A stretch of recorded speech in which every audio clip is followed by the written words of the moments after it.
सर्वत्र गोविंदनाम संकीर्तनं गोविंद गोविंद गोपालं द्विभुजं कृष्णं नवनीतकरद्वयं ध्यायेत् प्रसन्नवदनं भक्ताभीष्टफलप्रदं. ഇപ്പോ കാവശ്ശേരി ഈശ്വരവിട്ട ഗ്രാമം ശ്രീ നവനീതൃ ഗോപാലകൃഷ്ണ സ്വാമി കോവില് 15/8/2024 ആഗസ്റ്റ് മാസം 15-ാം തീയതി അന്നേക്ക് ഒരു മഹാധന്വന്തര ഹോമം നടക്കപ്പോകുന്നു.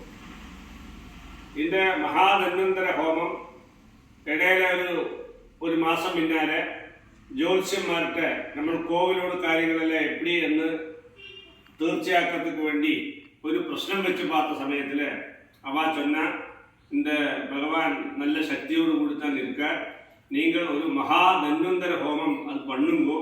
കാരണം ഗ്രാമത്തിലേന്നുള്ളവർക്കെല്ലാം പല ആൾക്കാർക്കും ശാരീരികമായിട്ട് കൊഞ്ചം അസുഖങ്ങളെല്ലാം വന്നുകൊണ്ടിരിക്ക്. അപ്പോൾ അത് മാറണവർക്ക് മഹാധന്വന്തര ഹോമം പണ്ണുമ്പോൾ അപ്പോൾ അതൊക്കെ ഒരു പ്രത്യേക ഒരു നാൾ അവ കുറിച്ച് തന്നിരിക്കാം. അത് இந்த ധന്വന്തര ഹോമം பண்ணப்பட்டது ഏകാദശിയായിരിക്കണം. അത് മാതിരി വ്യാഴക്കിഴമയും അന്നേക്ക് വരുന്നത്. പിന്നെ എല്ലാ മാസവും നമ്മൾ മറ്റേ മൃത്യുഞ്ജയ ഹോമം பண்ணப்பட்ட തൃക്കേട്ടയും അന്നേക്ക് വന്നു. അപ്പൊ இந்த മൂന്നും കൂടിന ഒരു മുഹൂർത്തംங்கிறது അന്നേക്ക് ധന്വന്തരി ഭഗവാൻ എല്ലാവർക്കും ആശീർവാദം പண்ற மாதிரி உள்ள ஒரு நாளாகும். அந்த நாளைக்கு நீங்க பண்ணிக்கலாம்னு சொன்னா எதேச்சையா கர்க்கடக மாசத்திலேயே அது வருது.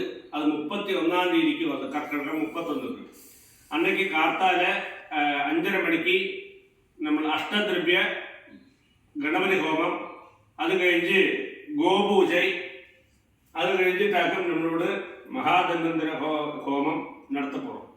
ഹോമം എന്ന് ചൊല്ലത്തെക്കാട്ടിലും അത് ശരിക്കും ഒരു യാഗം എന്ന് വേണം ചൊല്ലത്തേക്ക്.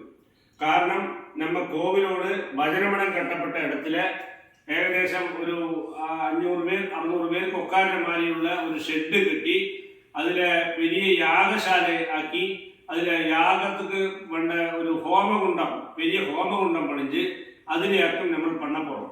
ഏകദേശം 108ഓളം ഔഷധ പച്ചമരുന്നുകൾ അതാക്കും മെയിനായിട്ട് ഇതിനോട് ഹവനത്തിന് വേണ്ടി ഉപയോഗിക്കുന്നത്. അത് இந்த 108 പച്ചമരുന്നുകളും നമ്മൾ തിരഞ്ഞെടുത്ത് അതിനുള്ള അളവുക്കനുസരിച്ചിട്ടാക്കും ഹവനം പണ്ണപ്പോഴും. അപ്പൊ ഇത് എങ്ങനത്തേക്ക് വേണ്ടി ചൊല്ലേം കേട്ടാ ഇന്റെ ഗ്രൂപ്പിലുള്ള ആൾക്കാരും ഗ്രൂപ്പിലില്ലാത്ത ആൾക്കാരും എല്ലാ ആൾക്കാരും അവരോട് പേരും നക്ഷത്രവും നിർബന്ധമായിട്ടും നമ്മൾ കൊടുക്കണം. വീട്ടിലുള്ളവരോടെല്ലാം കൊടുക്കലാം, അവൾക്കെല്ലാം അത് പണ്ണലാം. ரொம்ப நல்ல കാര്യം. പേരും അഡ്രസ്സും തന്നതിനാക്കാൻ നമ്മൾ അഡ്രസ്സുക്ക് പ്രസാദവും അനുപ്പി കൊടുക്കും. ரொம்ப നന്നാ നടക്ക പോറത്. അത് കഴിഞ്ഞ് അന്നദാനം കൊടുക്ക പോറത്. ഇതെല്ലാം ഭഗവാനോട് ഒരു ഇച്ഛപ്രകാരമാക്കി ജ്യോത്സ്യനോട് മറ്റേ പ്രവചനങ്ങൾ പ്രകാരമാക്കി നമ്മൾ പണ്ണപ്പോറും. അപ്പൊ എല്ലാ ആൾക്കാരും അത് സഹകരിക്കണം. இந்த மகாதன்வந்தர ஹோமம்னு நாங்கள் நேற்றுக்கு கிராமங்களெல்லாம் போய் நம்மளோட பிரചരണം பண்ணிட்டு வந்திருக்கோம். இனியிപ്പോൾ கொஞ்சம் கூடி கிராமங்கள் உண்டு. அது நாளைக்கோ மற்றாளைக்கோ நாங்கள் போகிறதுக்கு தயாராகிருக்கோம். இந்த மகா தன்வந்தர ஹோமத்தோடு தயாரெடுப்புகள் நடந்துகிட்டு இருக்கு. எல்லாரும் அதுக்கு வேண்டி பண்ணிட்டு இருக்கா. கிரவுண்டை ரெனோவேஷன் பண்ணிட்டு இருக்கோம். அது மாதிரி ஷெட்டு கட்டி அங்கே கம்பீரமாக பண்ண போகிறோம். அப்போ எல்லா ஆൾക്കാരോടും പാർട്ടിസിപ്പേഷൻ, അതായത് അവളോടെല്ലാം പാർട്ടിസിപ്പേഷൻ ഇതിന് നിർബന്ധமாக വേണം. ഒരു വീട്ടിലേക്ക് എത്ര പേർ നിൽക്കാണോ ദയവ് വേണ്ടി കുഴന്തകൾ, കുട്ടികൾ, വയസ്സാനന്മാർ എല്ലാവരോടും പേരും നമ്മൾ അനുപ്പണം. അത് 2 കാര്യമുണ്ട്. ഒന്ന്, இந்த ഭഗവാനോട് കലിയുഗത്തിലെ നമുക്ക് இந்த மாதிரி കാര്യങ്ങൾ தான் നമുക്ക് பண்ணணும்.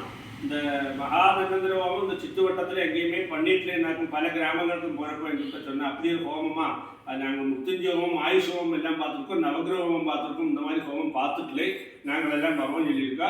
அப்போது உங்களோட எல்லா ஆൾക്കാരോടും സഹകരണം നിർബന്ധമായിട്ടും വേണം. നിങ്ങൾ ഉങ്ങളോട് പൈസ അനുപ്പുറത്തും കൂടെ ഉങ്ങളോட അഡ്രസ്സ്, പേര്, നക്ഷത്രം എല്ലാം തയ്യാർ பண்ணி അനുപ്പുമ്പോൾ உங்களுக்கு പ്രസാദം അനുപ്പണം. ഈ ഭഗവാനോട് പരിപൂർണമായ അനുഗ്രഹങ്ങൾ എല്ലാവർക്കും ഉണ്ടാകട്ടെ എന്ന് ഭഗവാനോട് പ്രാർത്ഥിച്ചിട്ട് നിർത്തണം.